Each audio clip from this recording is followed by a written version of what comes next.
students, welcome to Spring Tech's ICSE, and this is Sweta, your English master teacher at Vedantu. So we will be dealing with Chief Seattle speech. I hope by now, after watching the one-shot video and after going through the video lectures in the Umang series, and for the it's also there in the 9th and 10th English channel. So I hope now you're fully prepared. If you haven't visited any of those videos, then please do go and visit, and then please come to the session.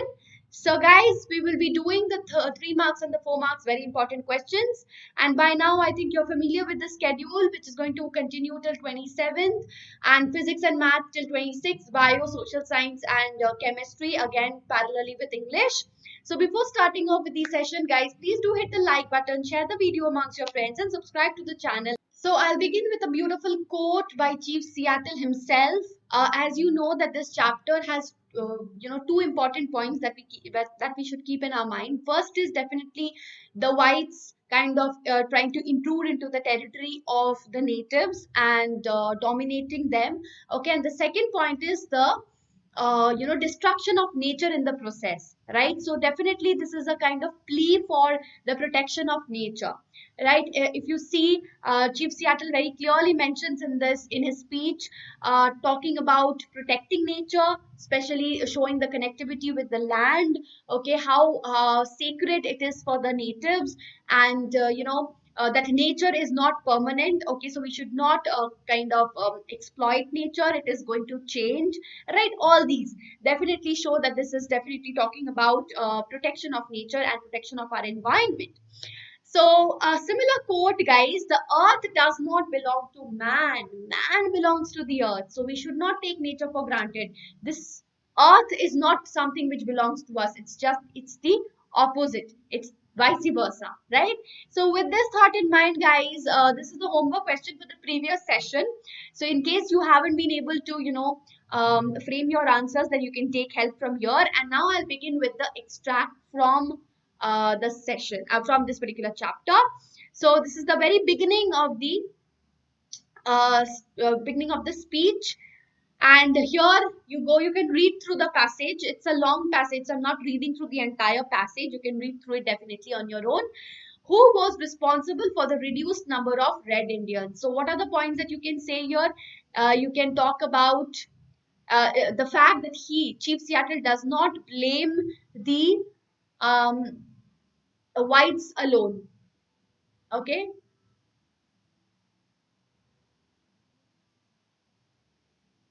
whites alone. He also blames the impulsive youth of their native tribes.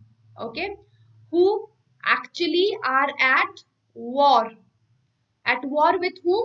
With the whites. So definitely, as a result, what happens is they lose their lives, and which is the result of their reduced number. Okay, so he's pointing out at the futility of war. He is an advocate of peace.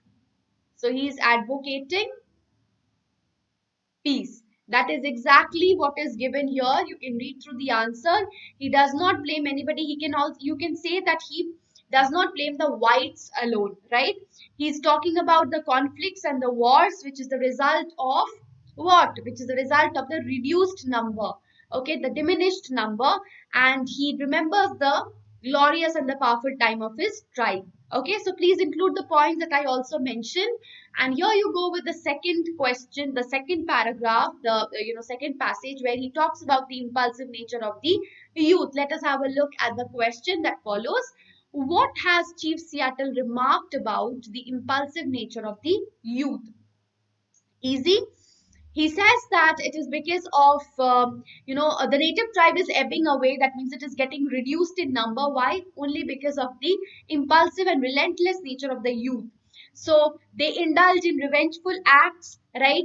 And this is something which is an accomplished for maybe them, but we have to think about the sons, the mothers who are losing their son, the old men and women who wait for the children. Okay, what do they gain?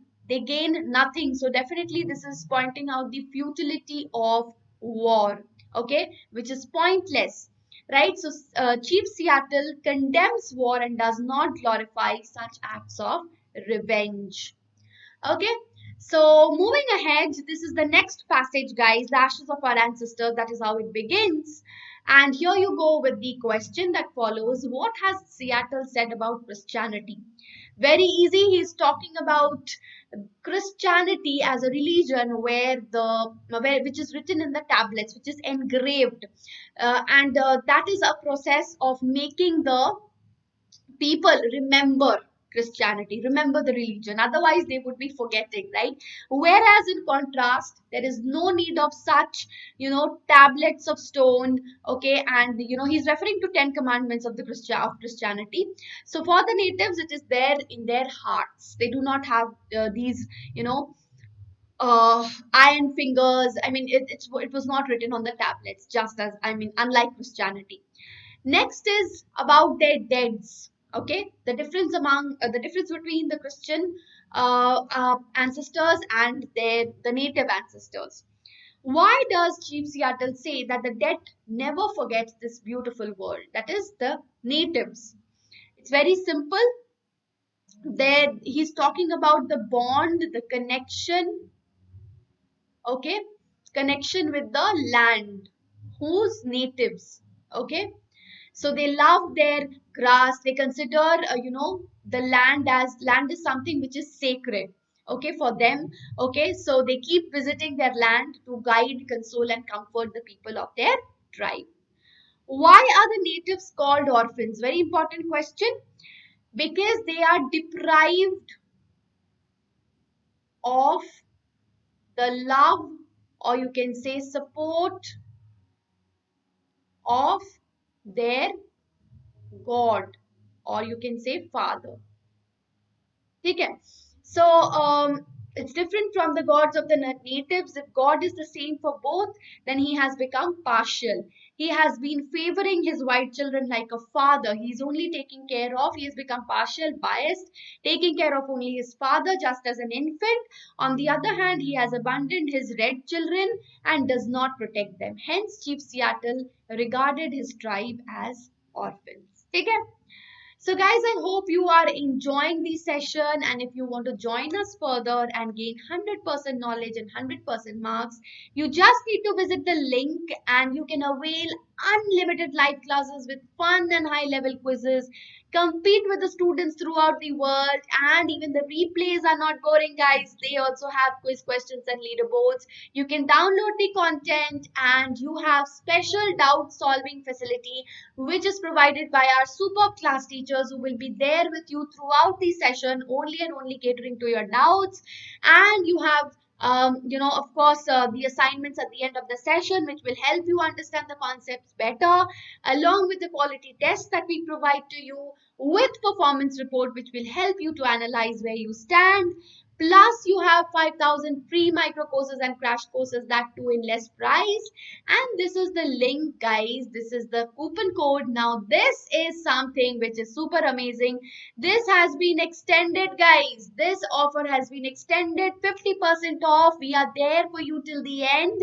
And we are right now giving you 50% off. How long it is going to be extended, we are not very sure of that.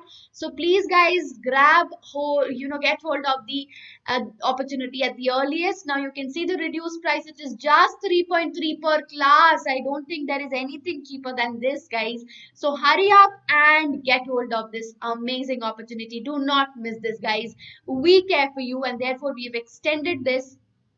Okay, so now we will move ahead with the next extract. Okay, so this is predicting the future. This is the extract predicting the future of the tribe. So that is exactly the question. Very, very easy. It is not at all a bright future. It is a kind of hopeless future, devastating future, bleak future.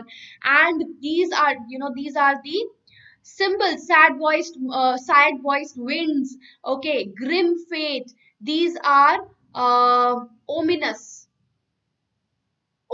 symbols portending the end. Okay, So he's sure that his people will prepare stolidly, but of course, he's also certain that his tribe is prepared for this. Okay, they are absolutely prepared for the approaching doom. They are hearing the footsteps of their destroyer.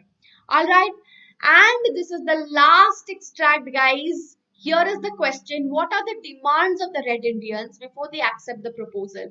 So. Chief Seattle already knows that his tribe is fading away, right? And he's comparing his tribe he's using some analogies. He's comparing the tribe to a wounded dove, right? Wounded dove, and who is hearing the footprints of, or who is hearing the approaching footsteps of the hunter, right? So he says that very soon the tribe will become a history, it will lose its physical presence. Okay, so this is the current scenario, and therefore the tribe has no other option but to accept the proposal. But the condition is, of course, if we if the natives should not be stopped from visiting their sacred land. We have already seen their love for their land and their connectivity with their sacred land.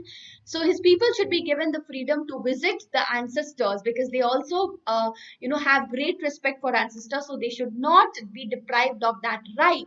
Okay, so that is all, guys. We have completed the extract based questions, the for the 3 marks, 4 marks, and we are almost at the end, and this is the homework question, guys. So do not forget to use this, write this in your comment section. I want to see beautiful answers from your end, guys. And the next session is going to be on Old Man at the Bridge. Do not miss it. So guys, don't forget to visit the link. Use the coupon code SWREPRO, because this is now going to give you 50% discount. And yes, hit the like button, share the video, and subscribe to the channel if you haven't. Till then, take care. Goodbye. I hope this session was helpful, guys. Take care. Bye-bye.